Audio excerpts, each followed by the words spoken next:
Yeah,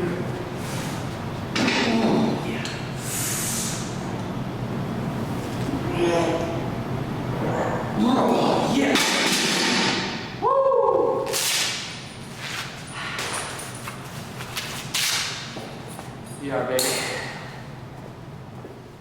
What's up, guys? Welcome to Care Coach Lead. This is Andrew Frezza with Austin Beta Group. Hopefully you guys enjoyed that video of Austin hitting a 1 rep max, and he was doing it with 2 belts. And spoiler alert, that is not what you guys should be wearing to lift heavy. We're not against belts, but we want to give you guys something, our favorite core movement that you can do and have all your clients do before you lift heavy, and that is the straight leg dead bug, okay? So Austin's gonna demo it for us. Let's talk about why we use this variation of a dead bug and why we like doing this on heavy lifting days.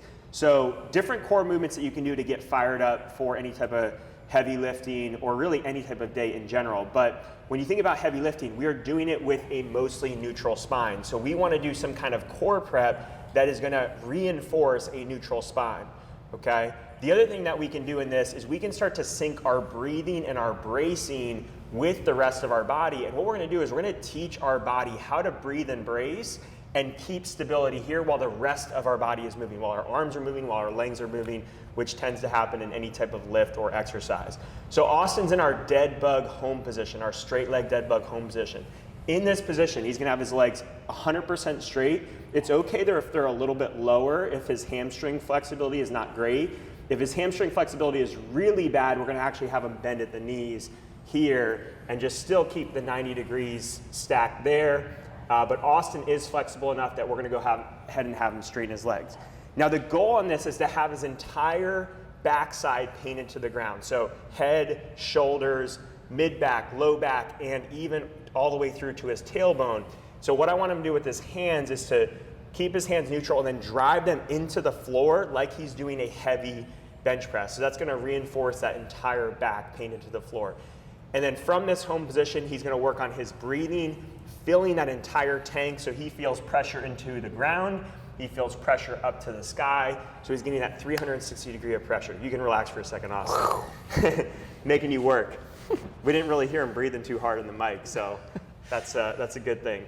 So when Austin's doing that, each breath that he takes, he should be able to feel more and more of a brace. And any of you guys that have used a belt, you know that the belt can actually teach you how to brace properly because it gives you something to push against. So this is cool because you do have something to push against in the ground, and then most people are familiar with being able to fill some level of that tank upwards, so you're creating some of that tension that you would feel with a belt. Now, once we've mastered this home position, which isn't a bad, you could just do that alone, but we're gonna add some complexity to it. So we can start to move either just an arm or just a leg, okay? Never losing this here, or we can move opposite arm and leg away from each other. Okay, so now let's talk about when we do this. Let's just go with the leg, Austin.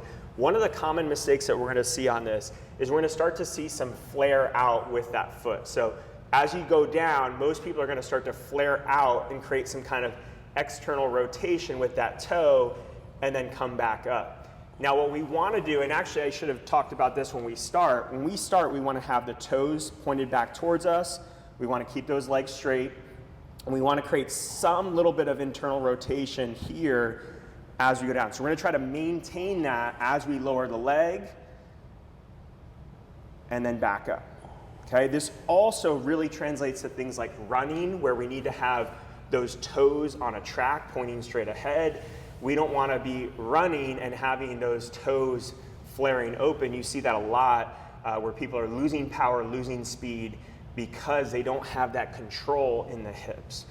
Okay, so let's go back and do it one more time here, Austin. Let's go ahead and do opposite arm and leg. So as he does that, he's keeping that internal rotation here, or neutral with the foot. And then that arm is doing the same thing. It's going out with control, and the lat is being used. So go ahead and show us one more on the opposite side there. So the lat is going to be used to control it back. It's not a lazy move, it's a very controlled move. And even if you're just holding that home position, you should feel like you're working hard. You can relax. So that's our straight leg dead bug. We love using this exercise for warm up on heavy lifting days, or really any day in general. We use it as an accessory. So sometimes we'll be doing 5x5 squats, and between sets, you're gonna hit 30 seconds of a dead bug. Now, as you get going, we'll let our clients drop it as the weight gets heavier.